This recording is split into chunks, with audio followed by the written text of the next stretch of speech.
Good evening, everyone. Good evening. Thank you guys for taking your rowboats and your canoes here tonight.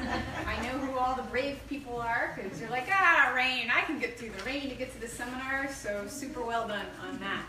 As Crystal said, my name is Dr. Lisa Palmer. I'm the head physician here at Palmer Natural Health.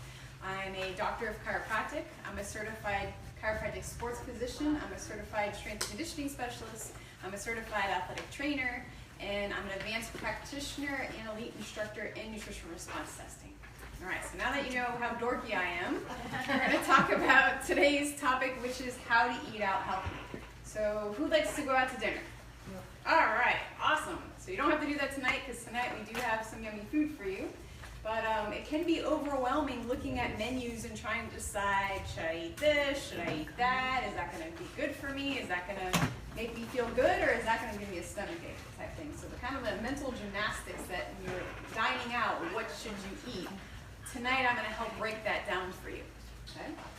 So if you guys have your handout, there's a couple restaurants that really do a nice job of providing healthier options. When my husband and I were dating, he likes to joke about this. He is from a little tiny town in New York, in central New York, and I am from Miami. So I grew up eating food of all different types and all different places, and I love variety, and he grew up eating American, right? So macaroni and cheese and fried chicken and hot dogs and burgers and nothing too extravagant. Like spaghetti was like, oh wow, I'm eating Italian, right? But the spaghetti might even, I don't know, maybe the spaghetti came out of a can, I'm not sure. So when we first started dating, I'm like, oh, I really like this guy, but he better be open to trying different foods, or I don't think I could stay with him. If he just wants to eat American food, like that's so boring, I don't know if I can do it. Some of these restaurants on here are different ethnic restaurants, and to me, they're amazing. Okay, so the first option, when we're traveling or we're out or we're looking for a healthy option, is Thai food. Who likes Thai food? Yeah! Yeah, so a lot of people think that Thai food's spicy, right? But you can get some of it super spicy. The spiciest is actually Thai hot. So if you want to if you like spice, the spiciest is Thai hot. If you don't like spicy, it doesn't have to be spicy, it could be mild. Curry, a lot of times people think curry is very, very spicy. They can actually make curry mild. It's very nice. It's a very nice flavoring. Okay? It's a nice combination of spices. You can get different types of mixed vegetables with that. You can get chicken, beef, pork, seafood, or just the vegetables themselves with the curry spice. So really nice way to order there. You can also, they have a lot of dishes with garlic. Okay, so you can have garlic, ask for garlic chicken and garlic beef or garlic vegetables, and so that's a nice way of eating Thai food. Or you can just ask them for no sauce. First time you eat at a Thai restaurant and you ask them for no sauce, they'll be like, no sauce? Like, what do you mean no sauce? And then if you ask them for no rice, they might be very, very confused, right? So, but if you can ask for no sauce, and you can also ask for no rice and just extra vegetables. So that's really nice and yummy. Okay. Make sure though some of the sauces can have cream in it. If you're sensitive to dairy, be aware of that. And some of the sauces can have sugar in it. So if you're sensitive to sugar or those types of things, you can ask for no sweeteners. Okay. The nice thing is if you eat at a restaurant frequently, so we have a Thai restaurant around the corner, they know that we don't do dairy, we don't do sugar, we don't do certain things, and they make our food just the way that we like it. And they know we walk in, they're like, oh, you want extra vegetables, you don't want this, you don't want that, and it's really nice when you can, go to a restaurant and they know how you like your food. Okay, so that's Thai restaurants. If you've never had Thai food, I highly recommend it. Japanese restaurants. Okay, Japanese restaurants, sashimi. Sashimi is raw fish. Okay, so if you're looking for a healthier protein, you can try sashimi. The problem with sashimi, though, is it's raw fish. Okay? And if you eat raw fish, you can get parasites. Okay? So just keep that in mind. Ask for dishes without sauces, since most of the sauces, especially eel sauce, contain sugar. And a lot of the brown sauces contain soy, and soy is an estrogen and hormone disruptor. So it can mess up male hormones, it can mess up female hormones. And then, of course, if you're looking to decrease your grains, you can ask for no rice. Okay, so that's Japanese restaurants. A lot of times too, they will have chicken and beef on the menu with vegetables, and that's a healthy option. Seafood. Anybody love seafood? Mm-hmm. I love seafood. So I grew up in Florida. I know if fish is fresh, and I know if fish is not fresh. Okay? So fish that smells fishy is not fresh. Okay? If you've ever asked for fish, so one time I was at a grocery store, and they handed me a fillet of fish, and it stunk so bad. I was like, I'm sorry, no thank you. And they're like, well, why? I'm like, because it's rotten, like it smells horrible. It shouldn't smell like that. The best way to buy fish is if you can see their eyes. What should their eyes look like? Clear, crystal clear. Crystal clear. If they're cloudy or if they scoop the eyes out, that's a bad sign. So crystal clear eyes if you're getting fresh fish. There's a nice place around in Lake Mary called Lighthouse Seafood, and they get fresh local fish. They also do bring some fish in. But a seafood restaurant, have the fish prepared broiled, seared, or grilled. You can ask for steamed vegetables, and ask for fresh local fish over farm raised. Why do we not want farm raised? They don't have the nutrients that the natural fish have. They may have less nutrients, that's true, but there's a really big reason why. Antibiotics. Antibiotics, so if they're farm raised, they grow those fish, or they raise those fish in really tight spaces. If it says wild caught, then that's... If it's wild caught, it should be fine. Okay.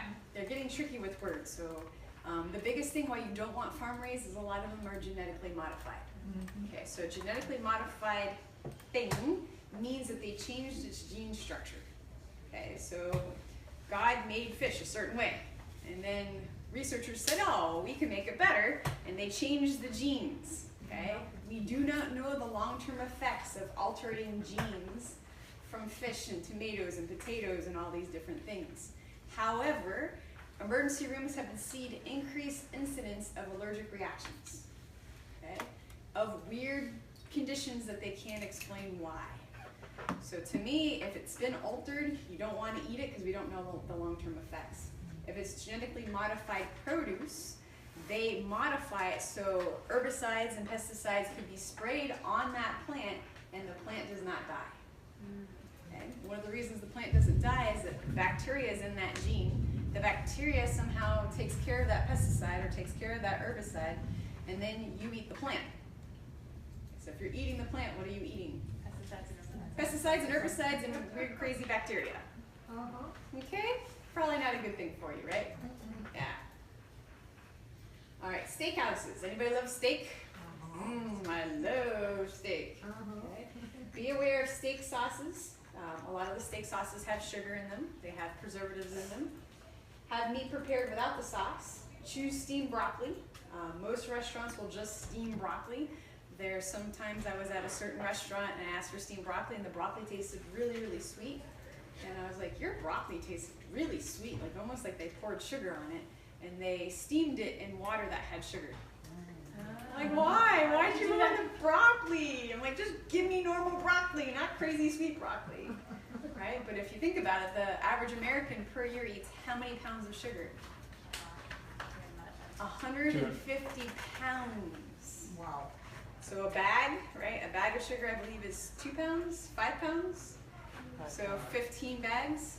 No, 30 bags. Let's do math. No, So that's just the average. 5 pounds of 5 pounds. Okay, so 35-pound bags of sugar they have. And you said that's just the average American. That's the average People American. who like have a sweet tooth who are overachievers. Yes, eat more. do way more than that. That's right. That's right. And that doesn't include artificial sweeteners. And that does not include artificial sweeteners. That's just sugar, Wow. sugar-based. Okay, and then avoid, if you're gonna get your baked potato, avoid it loaded. So what is a loaded baked potato? It's sour cream, cheese, bacon, this, that, okay, so a lot of that stuff is not that great for you. All right, raw food restaurants. Raw food means that the food is not cooked over 118 degrees. Well, why would you do that? Is it when you cook it, like the nutrients? Yeah, they find when the food's cooked over 118 degrees, it starts to lose nutrients. So it's free of gluten. So raw food restaurants, you won't have any gluten. You won't have white sugar. You won't have, sorry, that's not daily. It should say dairy. There's no dairy, chemicals, or animal products in it. Okay, so raw food means plant-based. It means it is not cooked over 118 degrees, and in most cases, it's not cooked at all.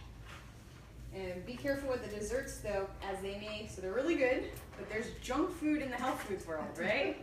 And so a lot of the desserts taste amazing, but they're loaded with agave.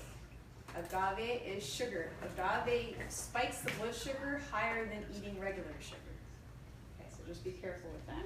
That's actually good to know because I was always told that it has. That's why I switched from sugar to Yeah. agave because I Yes. heard it has the lowest glycemic index. Got it. But that's interesting to hear It about that. is, yes. What about coconut sugar? Coconut sugar has a low glycemic index, so it's not going to spike your blood sugar and drop you back down. Okay, so if it says sugar, it's sugar. But there's different sugars that have, it doesn't spike you as high. Anything with like a honey or a syrupy base typically will spike your blood sugar. Okay, so tips to dining out healthier, ask for salads without dressing. Instead, choose olive oil and vinegar. Just say no thank you to the bread basket. So if someone has beautiful bread, and it's nice and warm and it smells amazing and you're starving, and they put it in front of you, that is so hard to say no to, right? Why would we want to say no to bread anyways? Like, what's up with that? Okay, what's bread made out of? Flour. White flour. Okay, how does white flour get white? Bleach. They bleach it. What does bleach do to your system? Something you probably shouldn't do. Yeah, it hurts your thyroid. It also hurts your pancreas. Okay, so way back in, I believe it was the 40s, the FDA said that, hey, this white flour stuff should not be consumed by humans. When was can- it? I believe it, Dr. Dean, was that the 40s? When they said that Sorry. white flour should not be White flour. White flour. consumed? It was some in the teens, there was some in the 30s. They knew about early 1900s. It's been a while. Yes, so a long time ago, they It's said not- white it's not flour should not be information. consumed. We used to use white flour as glue. Well, that's what I was gonna Oh my say, gosh. right? Yeah. So if you want to make paper mache, right? So I don't know if you remember kindergarten, right? So Oh, I you used take it as white a glue. flour, yeah. I You used it take as a white flour, you mix it with water, you Yeah. dip the newspaper in, and then you put it over a balloon, or you make a little Like that. animal out of it, and then it dries. And what happens when it dries? It's hard. It hardens, Yeah. and that's glue. What So you're if saying you're is that's in our body. yeah, so if you're eating white flour, you got glue in your intestines. So if you're going to eat bread, is it better than to get like the brown, the whole wheat, or well, I've always been told whole grain, not just whole wheat, but like whole grain. Whole grain, unfortunately, a lot of the wheat that's grown in the United States is genetically modified, so we have that problem. You can import some flour, so like Italy, places like that. Unless you're and- making your own bread, it's really. That's right. And then we do have some recipes where we use coconut flour or almond flour. Okay. So we have that in our recipe book heard where about you can use other substitutes instead of eating white flour. Well, yes, white flour will clog up your intestines, and if you can't get the waste out, you become toxic and you can get sick. Yeah. So there's lots of reasons to stay away from the bread basket. So Ezekiel bread. Ezekiel's bread's better because it's sprouted. So sprouted grains are easier to digest, but Ezekiel bread has wheat. And I don't know the source. Okay. So tell your server no bread please, or if they bring it, say no thank you. Because once it's on your table, it's really hard to say no, especially if you're starving. Make sure to tell the waiter or waitress that you have severe allergies to sugar, artificial sweeteners, white flour, cornstarch, MSG, etc. So whatever your healthcare provider is telling you to be aware of, you want to make sure you tell your server. Now you would think that the server wouldn't like you or the chef wouldn't like you. Actually, it's the opposite. Okay, the chef loves you. Okay, because think about it: if you're in a restaurant and you're cooking the same food over and over and over and over and over again, that's really boring. Okay, so in higher end restaurants, the chef will actually come out, discuss with you what your sensitivities are, and make you something that you can eat. So I don't know if you know of the Italian restaurant Maggiano's. So Maggiano's does a great job of accommodating. The chef comes out to the table, says, "Tell me your food sensitivities. Tell me what you like," and you can almost like piece together different parts of the menu together to make your food. I love it. And the chef's like, "Cool, I get to do this," and they're happy about it because they're cooking something different. So how do we find out as far as, is this part of like our food log that we go over with you, or is this something that we would have been told by the class? As you work with your practitioner, you're gonna know what works well for you and you Got know it. what doesn't work well for you. Okay, So got it. yes, you'll know. Okay. Plan ahead when you travel. Bring nuts, seeds, fruit, etc. with you. It is very difficult to find healthy snacks when you travel. Right? So airport, it's super hard to find anything decent to eat. airplanes. Some airplanes have some great choices. Some airplanes have some not so great choices. If you're stuck on an airplane and you got weather like this, or for some reason the plane can't take off or whatever it is and you're starving, you're going to eat whatever the flight attendant gives you. Okay? Yeah, you're going to eat lots of pretzels and White peanuts. And yes. And then you're going to wonder why everybody on the airplane falls asleep. It's so interesting too, you mentioned peanuts, because that's one thing I never thought about, but I know because I loved apples and peanut butter, and this was like over a year ago, and I was starting to realize I was getting acid reflux, and I switched to almond butter and I was fine. Yeah, so peanuts are known because they're grown in the ground for high levels of mold. Wow. Yes. They're not good. Peanuts have high levels of mold. The ones they're used in peanut butter are ground, and the better quality peanuts are used in like peanut mixes. And then if the peanuts are not grown organically, anything that is in the soil, the peanut absorbs. There's a list called the Dirty Dozen. So the Dirty Dozen is those things that you definitely want to eat organic. So those would be like berries and potatoes, anything that grows in the ground, you definitely want to eat organic. And then anything sweet like strawberries, blueberries, blackberries, in order to produce that, they have to spray lots of pesticides so the bugs don't take them away. So those are better organic options. Is that just something that Dirty does, and we can just look it up online? Yeah. So we can just Google that, okay. Yes. Also, how can you really wash a berry? Yeah, you can. It'll fall apart. And this is, sometimes patients ask me, well, if I don't get organic for whatever reason, so say you get strawberries that are not organic, right? They're like, well, Dr. Palmer, I'll just wash them. Okay, so if I take a strawberry and I spray it with roach poison, right? So whatever you use to spray with roaches, right? Would you spray that with roach poison and then dunk it in water and eat it? No, because the berry's gonna absorb that toxin. And then you're gonna eat it, right? So just kind of think of it like that. Like, would I eat this if it was sprayed with poison? And if it's not organic, it was sprayed with poison. Exactly. All right, and then when we travel, so a lot of people, I hear patients tell me all the time, well, I'm traveling, Dr. Palmer, and there's nothing to eat when I go to this state. And I'm like, okay, come on. So one of the things that we do is we look for the nearest health food stores. Right, so we find a hotel near a health food store, or if we're at a certain hotel, we look for what's closest. And if you're in a metropolitan area, you're gonna find a health food store. I mean, right? And then we just make visits to that. Do we eat perfectly all the time? No, that's not realistic, but we do the best we can. Okay? And the reason why we do the best we can is in 2008, I was super sick. Okay? My hair was falling out. I kept gaining weight, so first I gained 10 pounds, then I gained 20 pounds, then I gained 30 pounds, then I gained 40 pounds, then I gained 50 pounds. While I was running at least twice a week, I was working with a personal trainer one-on-one at least twice a week, and I had played high school, college, and professional sports. So I thought, I know how to be healthy. I'm a doctor of chiropractic. I know what it takes to be healthy. But even though I was doing the things that I thought led to health, I wasn't healthy. I kept gaining weight. My hair started falling out in bunches, so I'd take a shower and then there'd be this like weird, hairy ball of something in the drain. I started having dizziness, so I'd wake up and the room would start to spin and spin and spin and spin to the point where there were some mornings I couldn't get out of bed. I had panic attacks, so my husband and I would be out to dinner.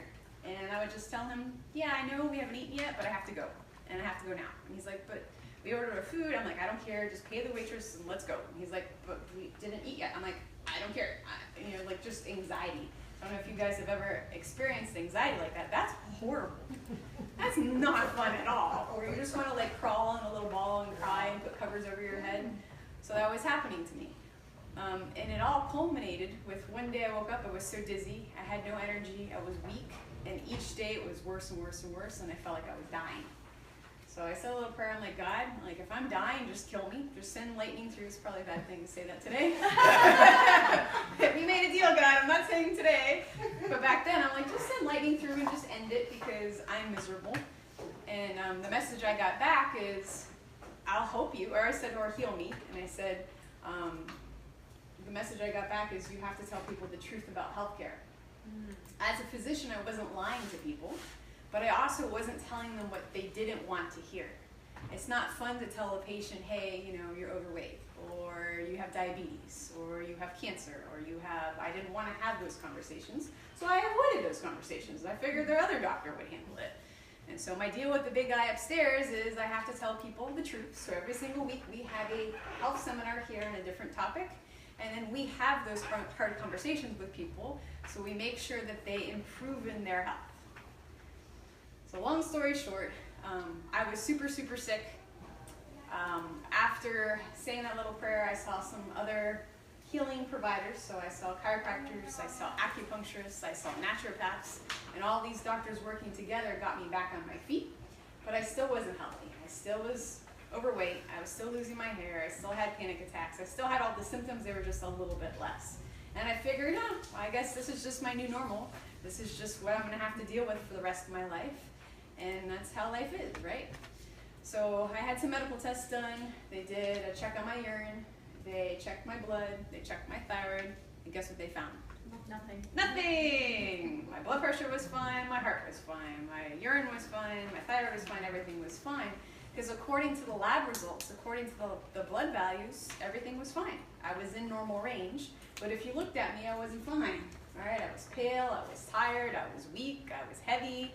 Hair wasn't great. I mean, things were not fine. One of my buddies told me about nutritional response testing, and I said, well, that's great. I could help my patients with diabetes, or I can help my patients with high blood pressure, or I can help my patients with these certain problems that are not resolving, and you know, and then I could help my patients more.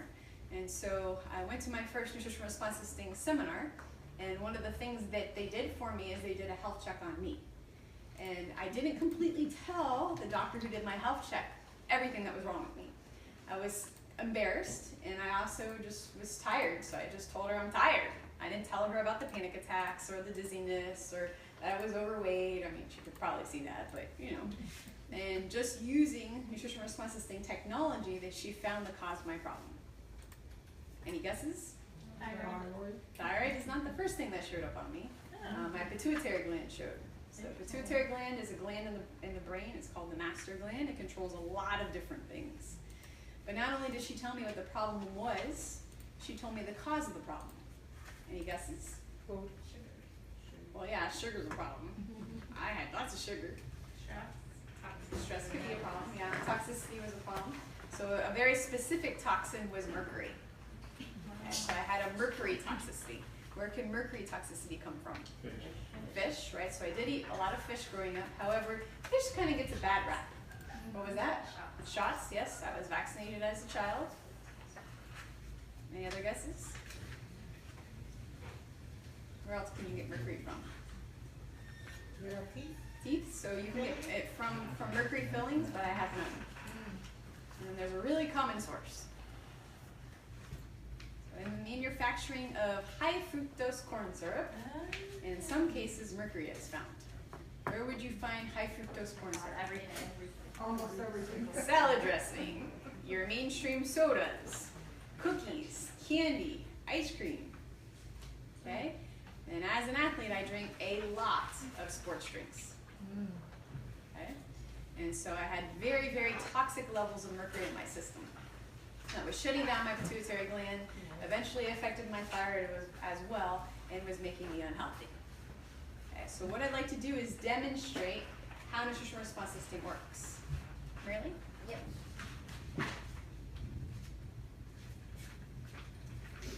Okay, so this is Merely. Over here. Okay, and nutritional response testing uses a very specific technique by using muscle testing. Okay, so just like I can hook up electrodes to somebody's heart to see how their heart muscle is functioning, I can use someone's body to test to see how well their body is functioning. And then instead of comparing her to everybody in the US, I'm going to compare her to herself to see what's working well and what's not working well. Okay, so with muscle testing, we can use an arm.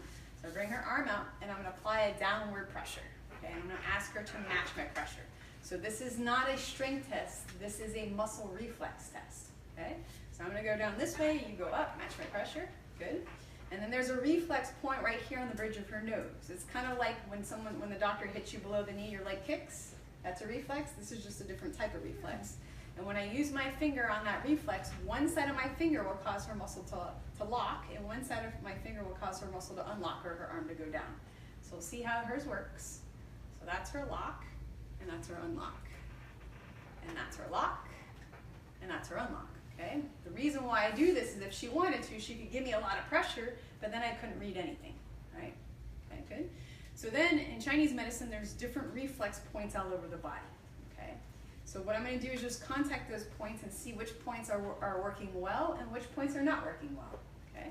So I would touch these different points, and Mirly has been on a nutrition response sustain program for a while, so I'm not gonna find anything on her. But say if I touch this point and her arm goes down, what is her body telling me? Thyroid. Her body's telling me that this point, which is absolutely correct, is her thyroid reflex, is not optimum. What does the thyroid do? Yeah, it controls your energy levels. So how much energy you have and how much energy you don't have. Metabolism. Yeah. So energy is not, so some people think, oh, I'm older and so you should have less energy. That is not true. It controls if you gain weight or if you lose weight, okay? So if there's some people that exercise all the time, like I was, I couldn't lose any weight because my thyroid was not working properly. It controls your metabolism. It controls whether you feel too hot or you feel too cold. So when I was sick, I would get overheated really, really easily. And when I was in the cold, I was freezing. So we would go to New York to visit family, and I'm like, oh, it's so cold. And then my husband would like turn up the heat of the car. I'm like, oh, it's so hot. And then he'd turn it back down. Oh, it's so cold. And I drove the poor man crazy. But I was like super, super hot or super, super cold. There was a very small place where I was comfortable. And that's miserable. Nobody likes that. And it controls. You are not in menopause. Yeah, and I'm not in menopause, right? And it controls female hormones and male hormones. Okay, so PMS is premenstrual syndrome. Syndromes are not normal, therefore PMS is not normal. However, people think PMS is normal because why? A lot of women have it. Okay, but it's not normal. It's a syndrome. Syndromes are not normal. Menopause just means menses pause. Your period stops. That's it.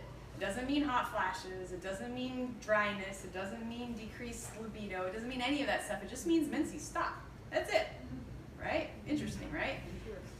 Okay, good. So if I put pressure here and her arm goes down, her body's saying that area is not optimum. What we do is we look for something, and what's in here is whole food supplement. Okay, so it's grown on an organic farm in Palmyra, Wisconsin, okay, and it's made into a tablet. It's put in a glass bottle. Why is it put in a glass bottle? Because if the sun comes through the window, can you feel the heat of the sun? Okay, that's a physics principle. Anybody take physics? Yeah, okay, were you good at it? I love physics. I thought it was super cool. Okay, so we're not going to get into this big, long physics explanation. However, if the sun comes through the window, can you feel the heat of the sun? Does everybody agree? Yes. Okay, the sun has energy. This is made out of food. This has energy. Is everybody okay with that? Yep. So if I take this and I put this right by her thyroid, if it is the right thing, her arm will stay strong. If it is the wrong thing, her body will say no, and her arm will go down. So to some of you, you guys are like, what are you doing? That's super weird. Okay? It's almost like if you're holding a puppy, or if you're holding a newborn baby, and someone nice comes around, what's the baby do? Right? But if someone's kind of scary comes around, what's the baby do? Right? How does the baby know that? The baby picks up on energy. So we're really smart humans, right? We have lots of senses that most people ignore. But if you're holding a newborn baby and someone who's not a great person comes around, that baby's going to know and say, Mama, get me away. Right? Same thing with a puppy or a kitty, and we're way smarter than puppies and kitties. Okay, good. But if I take the right thing, when I put the exact right thing on the thyroid and she likes it, her arm locks and indicates that that is the right thing for her. Okay? I could have 20 different things for thyroid, and we're going to find the exact right thing that Mirly's body likes to support her thyroid. Does that make sense? Thank you.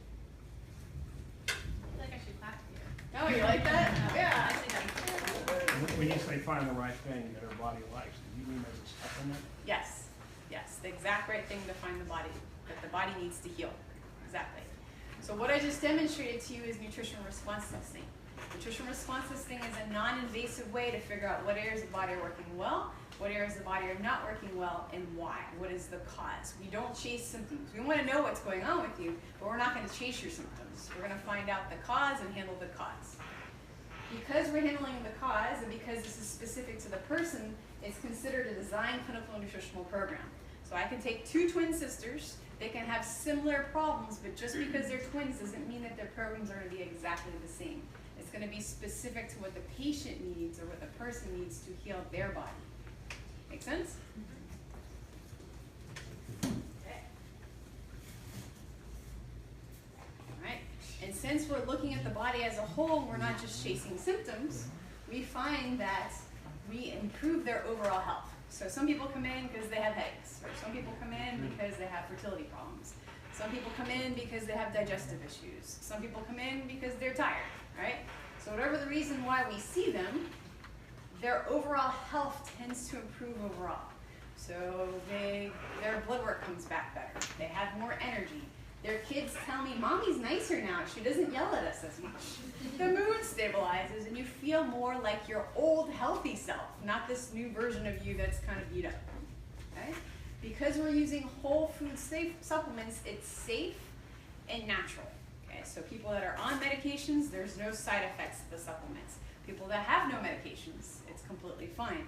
Our youngest patient are actually babies that haven't been born yet, so pregnant women. Our oldest patient is in their 90s.